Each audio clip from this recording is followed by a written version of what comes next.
In today's unboxing video, we're going to unbox the Innogear microphone stand for Blue Yeti adjustable suspension boom scissor arm. So stay tuned. Welcome to Live Streaming Tech. I'm Walt, and today we're going to unbox the Innogear microphone stand. Well, why are we doing this? Well, because in the previous video, you've seen that I just purchased the Focusrite Scarlett Solo Studio recording bundle. And that was one of the things. You could get the bundle with the boom or the mic stand.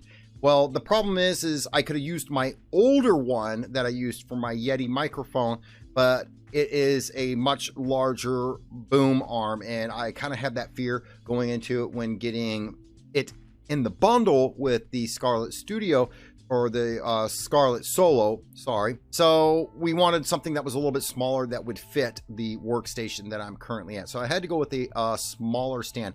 Now, it's kind of misleading that it's put on Amazon this way, because if you read the first thing that it states, and let's go ahead and jump into what we get in the unboxing. And the first thing we get is the shock mount. Now, it specifically states in the description that the shock mount is not usable with the Yeti microphone. Well, the cool thing is we got the Scarlett Solo Studio XLR microphone, so we're no longer using my old Yeti microphone, so that was definitely not an issue. But the one thing I did worry about is, well, if it's not going to fit the Yeti, is it going to fit this microphone, because of the fact that I was buying it outside of the bundle?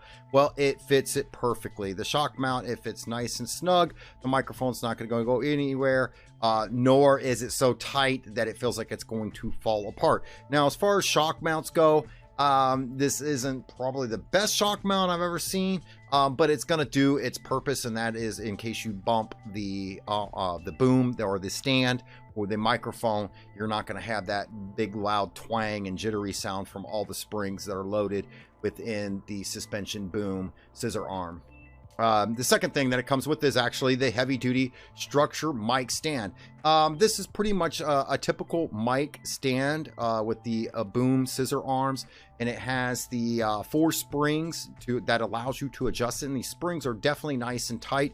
I know the one complaint that a lot of people have on these is that over time that these springs will loosen and will go down, but for $19.99, and that is what I paid at the time of this video, you're gonna get what you pay for. 19 bucks, you're gonna get probably maybe a year and a half worth out of this boom arm, maybe longer, depending on how often you adjust it. Me, I adjust them a lot. Now, with my old setup where I had the Yeti microphone hanging above my head and it was out of sight, out of mind, I never really had to adjust it, because I would just basically slide my chair up underneath the microphone and it could pick me up just fine. This one, unfortunately, due to my workspace, I have to constantly kind of move it as I work, or am I recording, then I pull it forward, or if I'm chatting on Zoom or doing any kind of live streams, then I'm gonna have to reposition it and whatnot before I go live or start recording. But it is definitely a sturdy stand. It's not going to go anywhere, and it definitely clips on to my desk. The third thing, and I have to laugh at this one, is the pop filter. And I am not currently using this, and I will actually hold it up to show I'm not using this. Here's the thing. Unless you have the microphone, which currently it is probably about maybe a foot away from me, it sits just below, and I'll just raise it here above the camera. It sits just below, and the boom and the microphone is out of sight, out of mind, but yet you can still hear me just fine, and it's picking me up. I don't feel the need to get all lip huggy on the microphone, so no need for a pop filter. That, and I'm not looking to earn any Grammys anytime soon. The fourth thing, which I was really kind of excited about, and I was glad that I got, was the cable management. Now, I know it's just these little Velcro straps, and everyone's sitting there thinking, Walt, really? You can go to Home Depot or Joann Fabrics and grab this kind of stuff to do your own cable management. But when I got the Scarlett Solo Studio in, I realized that the XLR mic cable was a little bit thicker than what I was expecting it to be. Now, it's not so thick that I'll take it on stage or anything like that doing live performances. Those XLR cables were a lot thicker that I used back in the day when playing music. But as far as using a desktop setup or a workstation setup with the microphone, I felt that the cable was definitely really thick. So I needed something sturdy other than bread ties to tie it to my boom scissor arm.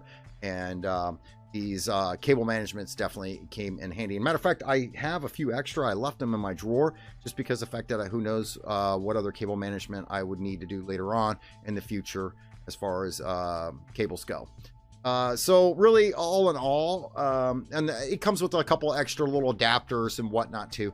We won't really have to talk about those. You can see it in the description. Speaking of description, you can find the affiliate link. It doesn't charge you any extra. You actually help support the channel by clicking it. Definitely check out this video right here. Yeah, that one right there, because I do believe that's the one YouTube's recommending. And then this one right here is the previous video that I did on the Scarlett Studio Solo recording bundle package.